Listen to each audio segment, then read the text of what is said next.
ஏகப்பட்ட வரத்தை வாங்கி சரி அச்சரிசி வனத்தை மகேந்திர பட்டினத்தை அரசாட்சி புரிந்து வரக்கூடியவன் சரி தேவர்கள் முனிவர்களை படாத பாடுபடுத்துறான் சித்திரவதப்படுத்துறான் அந்த தேவர்களை கொடுமைப்படுத்தக்கூடிய கொடியவன் மகிஷாசுரனை அழிக்க வேண்டும் என்று சரி என்பேருமான் அதான் என்ன அந்த கொடியவனை கொல்வதற்கு சரி இந்த நாகன்னி வயிற்றில்தான் தேவிகளை பிறவி செய்ய வேண்டும். எனக்கு புரியலையே மச்சான், அந்த கொடியவனை அழிப்பதற்கும் நாகன்னிக்கு புள்ள கொடுக்கும் என்ன சம்பந்தம்? ஏன்னா அவ உங்ககிட்ட ஏகப்பட்ட வரத்தை வாங்கினான். அப்படி என்ன வர வாங்கினா நான் என்ன வரத்தை கொடுத்தேன்? காட்டுல இருந்தாலும் சாகக்கூடாது, வீட்டுல இருந்தாலும் சாகக்கூடாது, ஆடவர் கையினாலும் அழியப்படாது, ஆயுதத்தாலும் சாகக்கூடாது. சரி ஆடவர்கள் ஆயுதத்தால் அடித்து கொன்றார். அடித்து கொன்றால்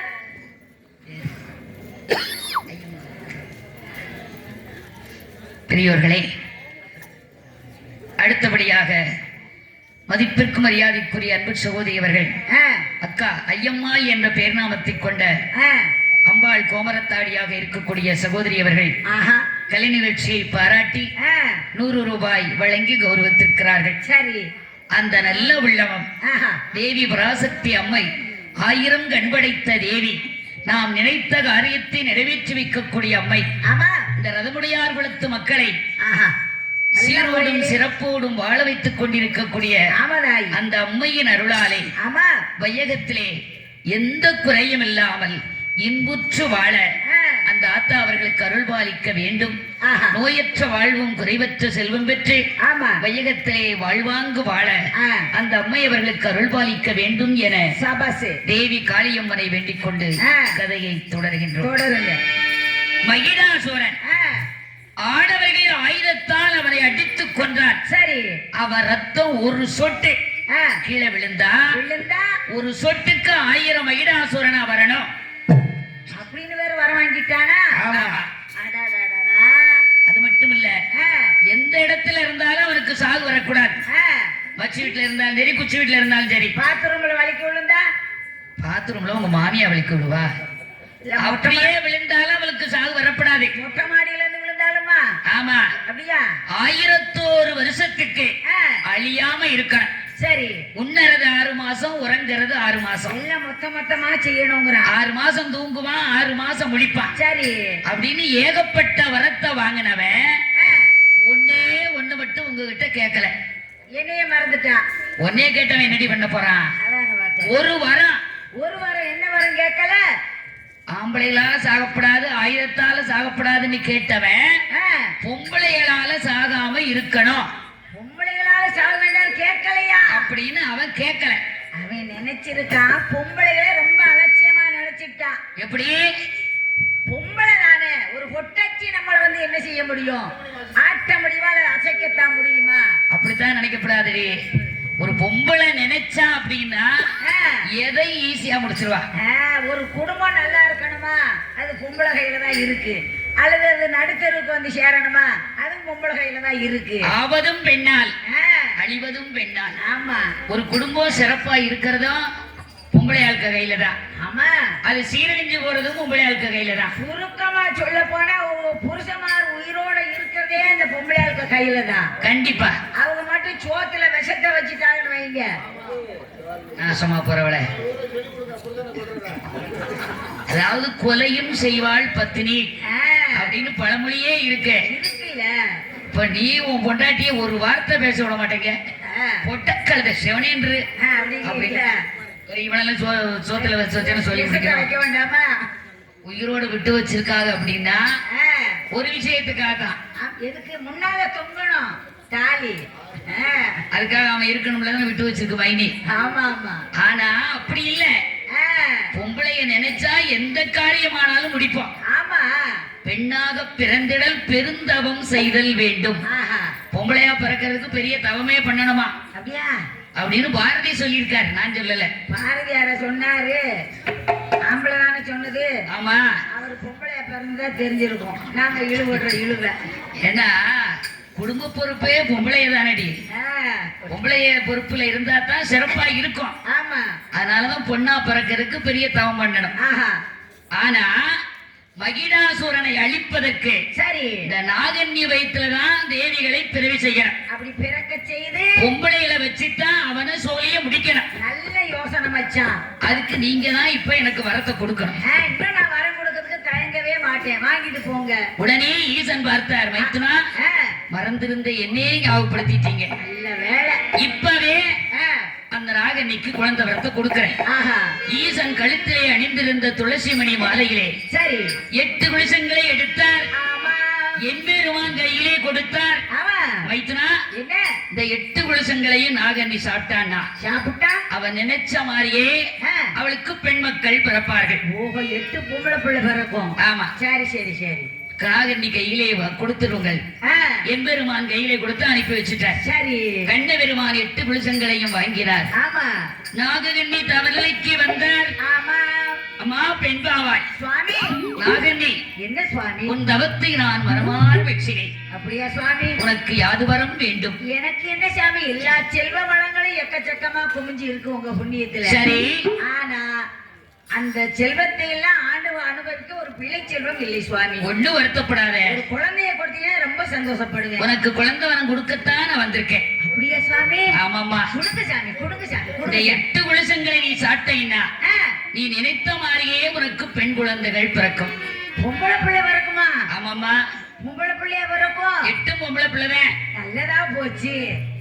ஏன்னா இப்ப பொம்பளை பிள்ளை வச்சிருக்கவங்களுக்கு தான் மவுசு ரொம்ப அதிகமா போச்சு. கண்டிப்பா பொண்ணு கிடைக்கல, பார்த்தாலும் பொண்ணு கிடைக்கல, பொண்ணு கிடைக்கல, பொண்ணு கிடைக்க ஒரே ஆவலாதி. அதனால இப்ப பொம்பளை பிள்ளை வச்சிருக்கதாம மவுசு அதிகம். அந்த காலத்துலதான் வர்ற மருமக்குமாருக்கு நாங்க சீர் சீராட்டி செஞ்சு வரதட்சணையா நகை நட்டுகளை போட்டோம். ஆமா, ஆனா இப்ப எங்களுக்கு காலம் மாறி போச்சு. இப்ப எப்படி வந்துருச்சு? எப்படி? வர்ற மருமக்குமாருதான் எங்க மக்கமாருக்கு 50 ரூபான்னு போட்டு மாமியாரையும் போட்டு கட்டிட்டு போறாங்க. போச்சு. இல்ல மாமியாருக்கும் 10 பவுன் சாவு முதலுக்கு. ஏண்டி மாமியாருக்கு நகை போட்டு போறாங்க. கண்டிப்பா உனக்கு நகை போட்டு பொண்ணை கட்ட வேண்டாம். எனக்கு 8 பொம்பளை பிள்ளை 80 பவுன் பிடிக்காம திருப்ப மாட்டாம தெரியல. ஆனா உனக்கு 8 பெண் மக்கள் தான் பிறக்கும். ஆமாமா, ரொம்ப சந்தோஷம் என்று எம்பெருமான் 8 விருஷங்களையும் நாகன்னி கையிலே கொடுத்து விட்டு மாயவன் மாயமாய் வரைந்து விட்டார். அந்த நாகன்னி பெண்ணாய் 8 விருஷங்களையும் வருந்தினாள். இறைவனுடைய அருளாலும் எம்பெருமானுடைய திருவருளாலும் அந்த நாகன்னி பெண்ணாளுக்கு என்ன ஆயிற்று? உரைப்பு நாட்டை போலே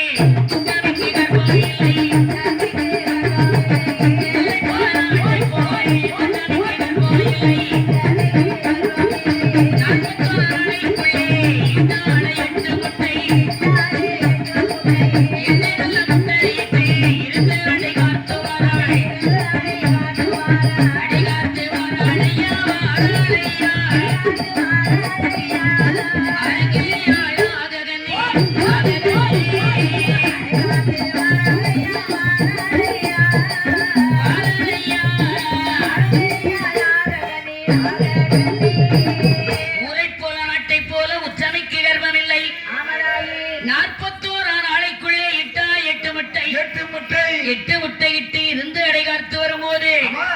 அந்த 8 முட்டையிலும் யார் யாரெல்லாம் இருக்கிறார்கள்? பெரியவர்களே, நம்ம ஆத்தா காளியம்மை அவதாரம் பண்ண போறாங்க. ஆத்தா 8 பேரும் பிறக்க போறாங்க. நீங்க எல்லாரும் கொலவு போடணும். போடுங்க. ஏன்னா அவ கொலவு சத்த பிரியக்காரி. கொலவு போட்டாதான் அந்த ஆத்தாளுக்கு சந்தோஷமே வரும். ஆமா. அதனால நீங்க எல்லாரும் தயவு பண்ணி கொலவு போடணும். இருந்தாலும் இந்த வருஷம் கொலவு போடுறதுக்காக ஸ்பெஷலா ஒரு ஆளை கூட்டிட்டு வந்திருக்கேன். நீங்க போடாட்டாலும் நம்ம கொலவு போடுறவர் போட்டுருவாப்பல. இருந்தாலும் நீங்க எல்லாம் போட்டா ரொம்ப நல்லா இருக்கும். கொலவு போட்ட பெண்களுக்கு ஆத்தா கோடி வரத்தை கொடுப்பா. அதனால நீங்க எல்லாம் தயவு செஞ்சு கொலவு போடுங்க. அம்மையான தேவிகை எப்படி அவதாரம் செய்கிறாய்? முதலாவது முட்டையிலே காளியம்மை தான் பிறந்தாய். இரண்டாவது முட்டையிலே எச்சரியாய் தான் பிறந்தாய். ஏ போட்டுக்குமா ஒரு கொலவே, மூன்றாவது கொலவே. மூன்றாவது முட்டையிலே காரம்மை தான் பிறந்தாய். நான்காவது முட்டையிலே நடுகட்டவை அவதரித்தாய். ஐந்தாவது முட்டையிலே பஞ்சமுத்தாய் தான் பிறந்தாய். ஆறாவது முட்டையிலே அங்கனமாரி அவதரித்தாய். ஏழாவது முட்டையிலே சங்கரமாரி தான் பிறந்தாய். எட்டாவது முட்டையிலே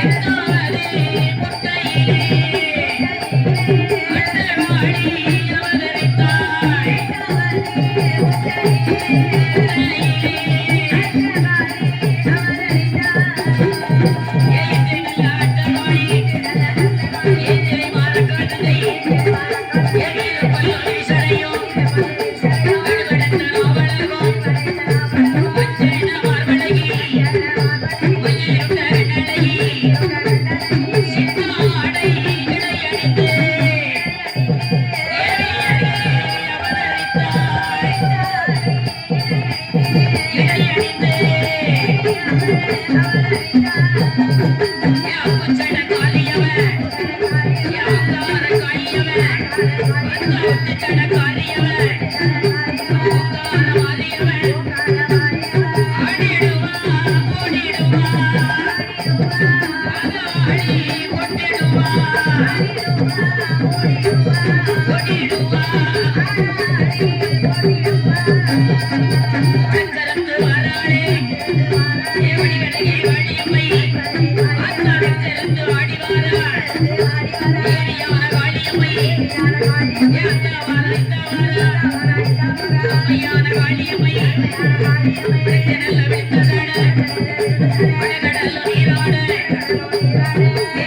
அவதரித்தாய்.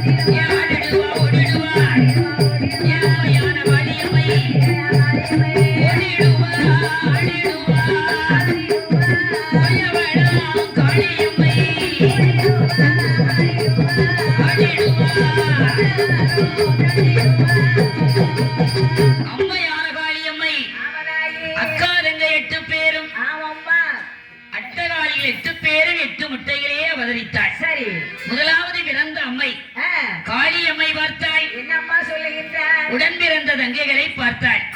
அடியே முத்தாரம்மை, முப்படாரி, சந்திரமாரி, அடியே ஈராத்துக்காரி, நம்ம 8 பேரையும் பார்த்தா எப்படி இருக்கும்?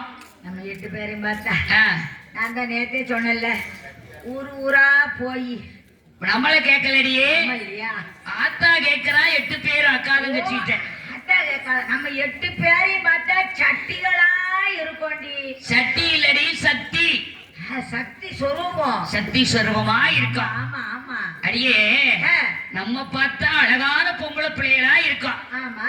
நம்மை பெற்றெடுத்த தாய் தந்தையை பார்த்தா என்ன எப்படி இருக்காங்க? எப்படி இருக்காங்க? பாம்பா இருக்காங்க. அப்படி பம்பா இருக்காங்க. பம்பா இருக்காங்க. பம்புலடி பாம்பு. ஆமா. ஆமா. பானா கிட்ட காலை போட விட்டுட்டேன். எந்த கால? தொணக்காலு. அது பாம்பு பம்பா மாறி போச்சு. அடியே, அதாவது அந்த காலத்துல பழமொழி என்ன? என்ன பழமொழி? தாய போல புள்ள, மூளை போல சேலை. அதுதான் பழமொழி. ஆமா. அம்மா அப்பா 2 பேரும் பாம்பா இருக்காங்க. ஆமா. நாம 8 பேரும் அழகான பொம்பளை பிள்ளைகளா இருக்கோம். ஆமாடி, நீ சொல்றது வாஸ்தவம் தான். பாம்பு வயித்துல பாம்பு குட்டிக்கு தானே பிறந்திருக்கணும். பிறக்கணும். இப்ப நாம பொம்பளைகளா பிறந்திருக்குமே, ஏண்டி? அதத்தான் யார்கிட்ட போய் கேக்குறது? அம்மா அப்பாட்ட தான் கேட்கணும். அம்மா அப்பாட்ட கேட்டா புஷு புஷுன்னு வாங்க. அப்படியே புஷு புஷுங்காங்களா? நாம வாய் பேச முடியாது. அப்படின்னா இந்த விவரத்தை யார்கிட்டடி கேக்குறது? ஆண்டவன் பகவான் கிட்ட தான் கேட்கணும். பகவான்கிட்ட கேட்கணும். கைலாசத்துக்குள்ள போகணும்.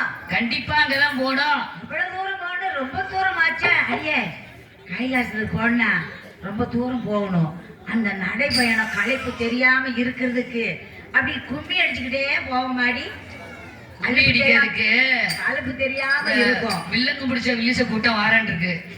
இதுக்கு கும்மி அடிக்கவா? ஆமா. சரி. அந்த கூட்டம் முறை இப்ப சட்டிப்பட்டியை கழுவிக்கிட்டு இருக்காங்க.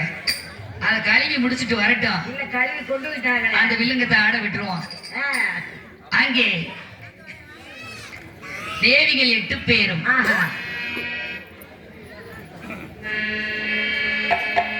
சிலிக்க சிலிக்க வரலே, காளியம்மா சிரிச்சுக்கிட்டே ஆடி வரலே.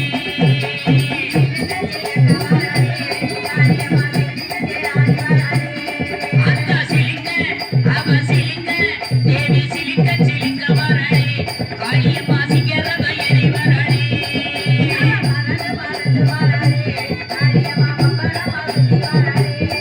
ஓட்டே சிலிக்க சிலிக்க வரலே, காளியம்மா சிம்மரக ஏறி வரலே.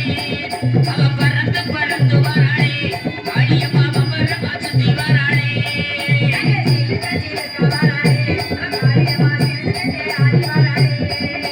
மஞ்சள் கடையடி மயில் கண்டு காளியடி, மஞ்சள் கடையடி மயில் கண்டு காளியடி. அத்தா ஆடல் அழகியடி அண்ணன் நட காளியடி. சோத்தி அழகியடி சுந்தர வடிவழகி.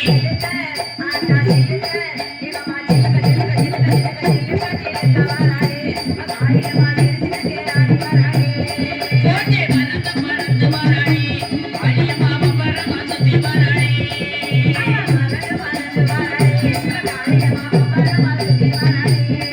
அந்த கூந்தல் அழகியம்மா குளத்திலேயே கெட்டிக்காரி. அந்த கூந்தல் அழகியம்மா குளத்திலேயே கெட்டிக்காரி. கண்டாங்கி சேலக்காரி, கதுகுமணி பாசிக்காரி, குங்கும பொட்டுக்காரி, குத்துவல்லி வாசக்காரி. ஏ காளியம்மா, கோட்டை பறந்து பறந்து வரலே, அம்பிகையாள் பம்பரமா சுத்தி வரலே.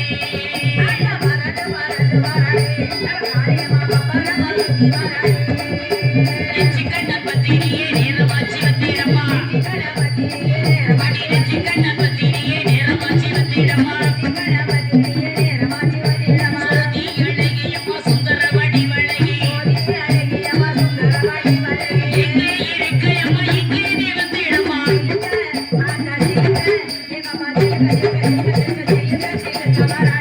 ஏ காளியம்மா,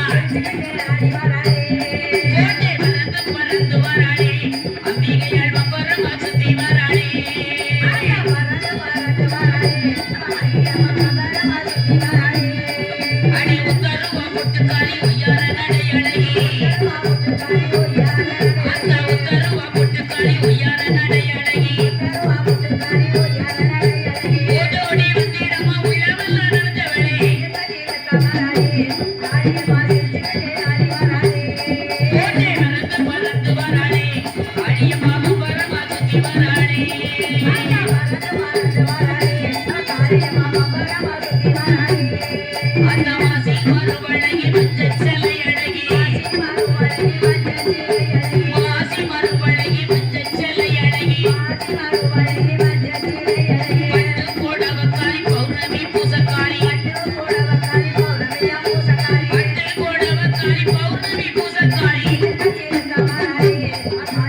அங்கே தேவிகள் 8 பேரும் கூப்பிட்ட குரலுக்கு ஓடி வரக்கூடிய ஆத்தா 8 பேரும் படைத்த பகவானை பார்க்க வேண்டும் என்று அக்கா தங்க 8 பேரும் எப்படி வருகின்றாய்? என்ன ஆத்தா வில்லங்க பிடிச்சவங்கள வாரைகளா எப்படி கும்மி அடிக்க? வேலை முடிஞ்சிருச்சா இல்ல இன்னும் நேரம் ஆகுமா? வாங்க வாங்க கும்மி அடிக்கிற தாய்மார்கள் எஞ்சி வாங்க.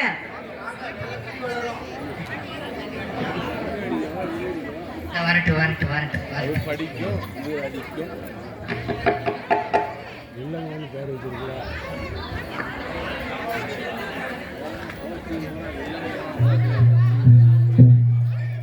வாங்க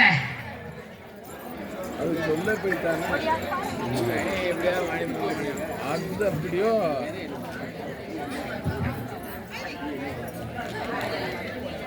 அது அந்த அம்மா வில்லங்கம் சொல்லுவாங்க. அது சொன்னா அப்புறம் சொல்லத்தான் செய்வாங்க.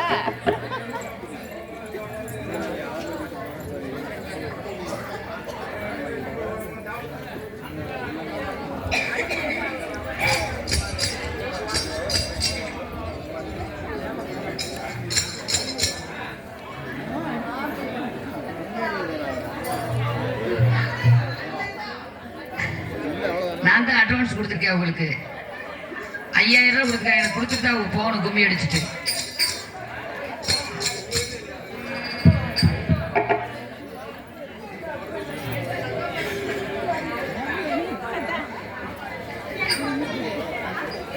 தூணை சுத்திருங்க,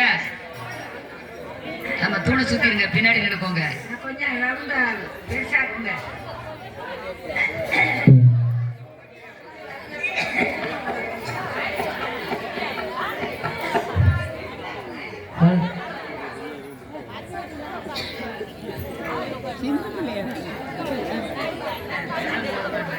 போதும். ஹலோ ஹேல கொஞ்சம் கூட்டுங்க.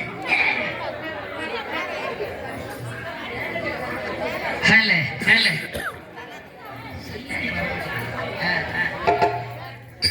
சூப்பரு. வர வேண்டியங்களா வந்தாச்சா? வந்தாங்க.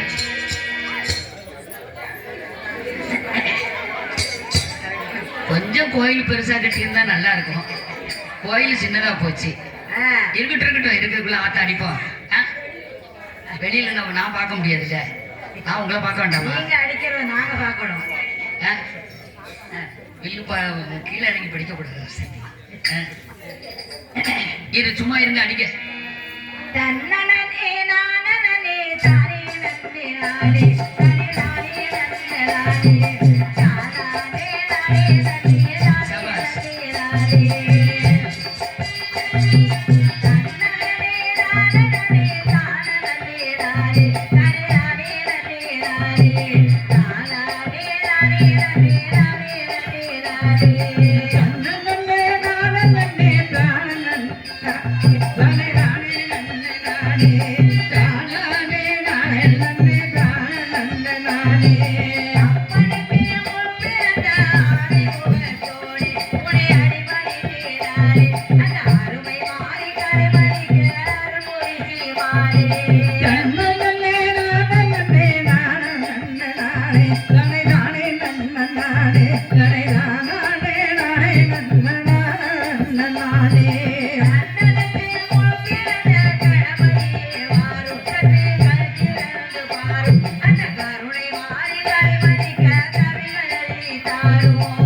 நன்னே நானே தானே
நானே தனை தானே நன்னன் நானே தானானே நானன் நன்ன தான நன்னன் நானே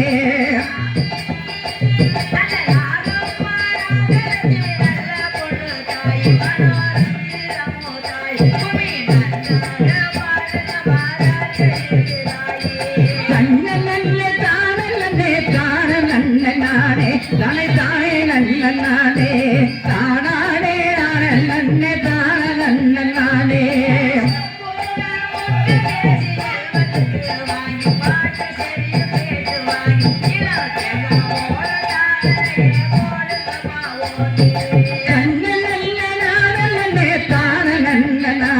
தானே தானே நன்ன நானே தானானே நானே நன்னே தான நன்ன நானே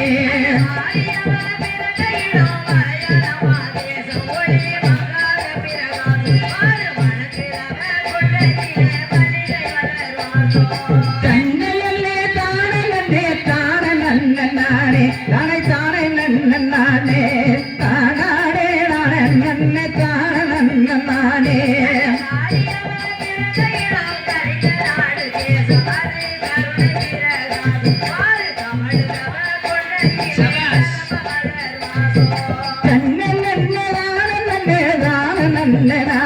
தானே தானே நன்ன நானே தானானே நானே நன்ன தான நன்ன நானே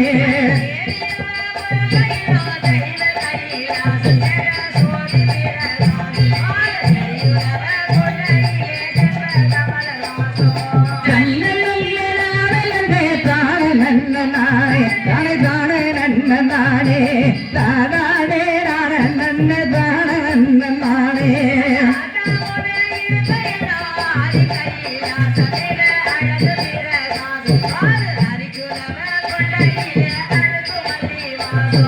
கண்ணல்ல தான நன்னே தான நன்ன நானே தானே தானே நன்ன நானே தானானே நானே நன்ன தான நன்ன நானே